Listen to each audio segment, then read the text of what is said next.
This is Gabby. I'm at our maison, Chloé, in Paris.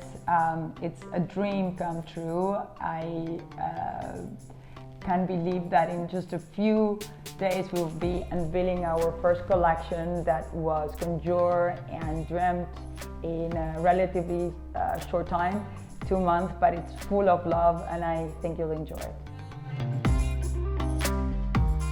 Sustainability means the path for our species survival.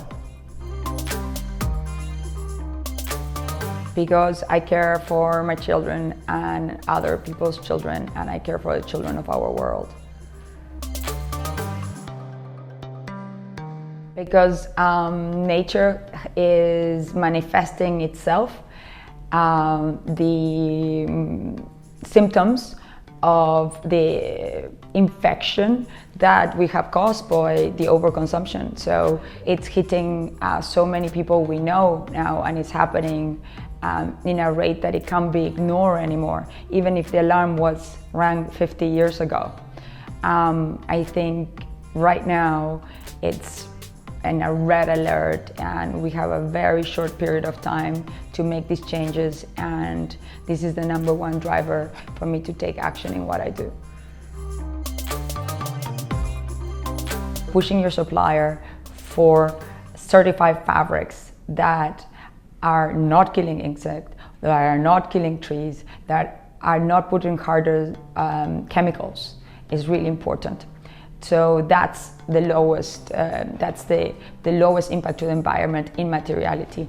Moving into circular economy as well, moving into recycled and repurposed materials, but also being careful on how is that recycling being done and being observant.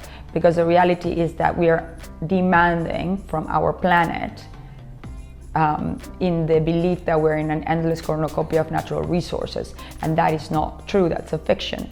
Minimize and to really be assertive of what needs to be produced, that's going to be consumed, and not do it in excess. That's one. And then the other one is really supply chain, transportation. The way to, and it's a difficult one, to be able to make sure that our transportation is done by vessel, sea vessel, which is much less carbon dioxide producer than planes.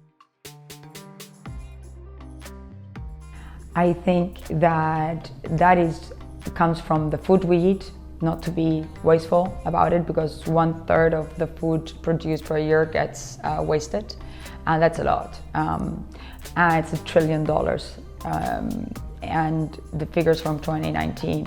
I think that is to really understand, do you want this for the rest of your life? It will 100% influence it, because the generation that is coming is demanding that, and they're demanding it with a force. And if not, they are going to deal with big problems. In Roman times, people were dressing with linen, leather, and wool. So sustainable fashion had happened before the 21st century. So I think yes, it can have many looks if you look at the history of fashion.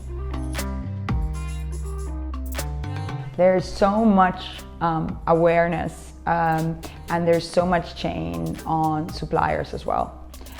Things that were very difficult to get or even talk about, like using dead stock, repurposed materials. That's something that I'm very keen in doing, because whatever gives a little break from our Mother Earth to produce something new, just a little self-healing time, I think it's something that I feel that I want to take action on that, and I do.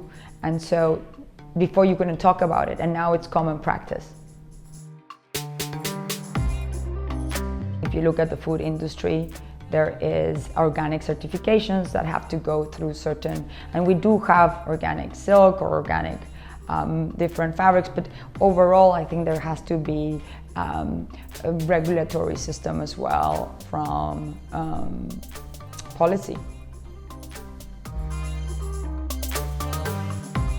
From brands that I admire there are brands that are doing it really well, such as Patagonia, but nobody's doing it perfect, but at least they're trying and they're being transparent about how they're doing it. And I think that that's very important. Because that's the one thing to know, that no one's doing it perfect. And sometimes brands are very scared to expose themselves, but we don't have time for being scared about exposing yourself, because you have to admit it's not gonna be perfect, but we have to start. Changing plastic hangers to Dito recycled cardboard hangers. So it really focused me on the supply chain, and with our small team we were able to do it. And Dito hangers, it's also, we helped development into stronger hangers for coating. So that's one of the things that I'm very proud of, because 99% of all hangers, plastic hangers, end up in landfills. Being democratic, choosing this process, and voting and demanding your government to do more, as well as consuming in a way that is moderated and forever.